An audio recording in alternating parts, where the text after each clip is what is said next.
Pada hari yang sama, rupiah menyentuh Rp17.500 per dolar AS, melampaui titik terlemah krisis moneter 1998 dan pandemi COVID-19 sekaligus.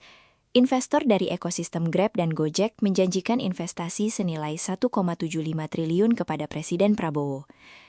Dua sinyal ini bergerak berlawanan arah pada hari yang sama, dan salah satunya tidak bisa benar secara bersamaan jika cara kita membaca pasar Indonesia selama ini tepat. Rupiah ditutup di 17.500, level yang belum pernah tercatat dalam sejarah perdagangan. Posisi ini lebih dalam dari puncak krisis 1998 di 16.650, lebih dalam dari posisi terburuk masa pandemi di 16.575. Menteri Keuangan Purbaya langsung menggelar rapat darurat di lobi Kemenkeu, menjanjikan intervensi mulai esok hari bersama Bank Indonesia. Gubernur BI Darmawan mengungkap bahwa tekanan ini bersumber dari kebuntuan negosiasi AS-Iran yang kembali memanas, yang mendorong pelarian modal ke aset safe haven global. Di pasar saham, IHSG menutup sesi dengan koreksi 1,43% ke level 6.858, dengan dana asing keluar sebesar Rp653 miliar. Saham-saham LQ45 seperti BMRI dan ADMR terprosok, sementara rebalancing MSCI yang dijadwalkan hari ini memperparah tekanan dengan pergeseran bobot saham Indonesia dalam indeks global. Pasar tradisional ikut merasakannya. Pedagang di Tanah Abang mengaku tahun ini paling berat. Pembeli menghilang satu persatu, omset ambruk. Penelitian menunjukkan kelas menengah Indonesia masih tertekan daya belinya meski pertumbuhan ekonomi Q1 2026 mencapai 5,61% secara tahunan. Rupiah yang melemah mendorong harga barang impor naik dan beban itu jatuh paling berat ke segmen rumah tangga. Ini adalah hari dengan tekanan eksternal dan internal yang datang bersamaan.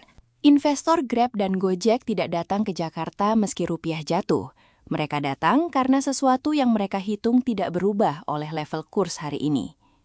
Sebagai pendukung kondisi, perlu dicatat investasi digital skala ini dihitung dalam dolar AS, bukan rupiah.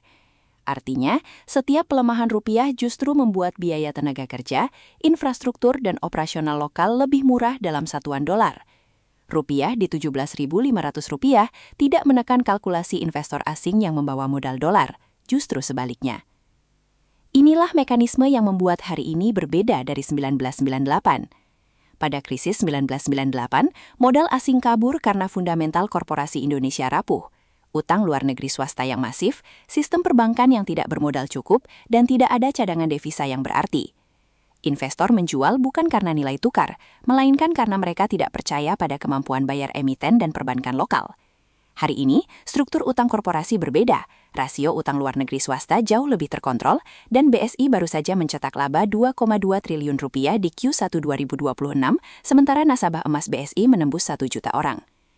Modal asing yang masuk dalam bentuk FDI sektor digital tidak terekspos pada volatilitas rupiah harian dengan cara yang sama seperti hot money portofolio. Namun, disinilah tegangan yang belum terselesaikan muncul. Jika investasi Rp1,75 triliun ini adalah sinyal bahwa fundamental Indonesia tetap menarik, mengapa dana asing justru keluar Rp653 miliar dari pasar saham pada hari yang sama? Kedua kelompok investor ini membaca Indonesia secara berbeda, dan salah satunya sedang salah berhitung. Pertanyaan dari lapisan sebelumnya, mengapa FDI masuk sementara portofolio keluar, mengarah pada satu variabel, durasi ketidakpastian geopolitik. Investor FDI berkomitmen pada horizon multitahun. Mereka tidak mengubah keputusan karena kebuntuan AS-Iran berlangsung 2 minggu. Investor portofolio beroperasi pada horizon mingguan, dan mereka menjual ketika sinyal jangka pendek negatif terlepas dari fundamental jangka panjang. Perbedaan inilah yang menciptakan dua arus modal yang bergerak berlawanan dalam satu hari. Paralel historis yang relevan adalah periode 2013-2015, ketika rupiah melemah dari 9.600 ke 14.700 dalam 2 tahun akibat taper tantruk Fed. Selama periode itu, FDI ke sektor manufaktur dan digital Indonesia justru meningkat, sementara pasar saham dan obligasi menderita outflow portofolio. Pemulihan rupiah akhirnya datang bukan dari intervensi BI semata, melainkan dari kombinasi CAAD yang menyempit, cadangan devisa yang memadai, dan meredanya tekanan eksternal. Rupiah kembali ke kisaran 13.000 pada 2016. Untuk skenario pemulihan saat ini, kondisi yang harus dipenuhi adalah, pertama, negosiasi AS-Iran menemukan pijakan. Purbaya sendiri mengakui tekanan rupiah bersumber dari faktor geopolitik ini, dan BI telah menyiapkan intervensi mulai besok. Kedua, rebalancing MSCI yang berlangsung hari ini menghasilkan net flow yang tidak seburuk kekhawatiran. Dan antara menyebut ada faktor lain di balik pelemahan IHSG, mengisyaratkan tekanan ini bersifat teknikal dan terbatas. Jika kedua kondisi ini terpenuhi dalam 1-2 minggu ke depan, rupiah berpotensi kembali ke kisaran 17.000-17.200 sebelum akhir Mei. Skenario sebaliknya juga terbuka. Jika konflik AS-Iran meningkat hingga Selat Hormuz benar-benar terganggu, 3 kapal tanker Pertamina saat ini masih dalam negosiasi untuk melewati selat tersebut. Maka harga minyak yang sudah di kisaran $105 per barel akan mendorong defisit transaksi berjalan Indonesia lebih dalam, karena RI masih mengimpor minyak. Tekanan rupiah dalam skenario ini tidak akan berhenti di Rp17.500. Verifikasi benchmark untuk besok. Apakah intervensi gabungan Kemenkyu BI mampu membawa rupiah kembali ke bawah Rp17.400? Dan apakah outflow asing dari IHSG berlanjut atau berbalik setelah rebalancing MSCI selesai?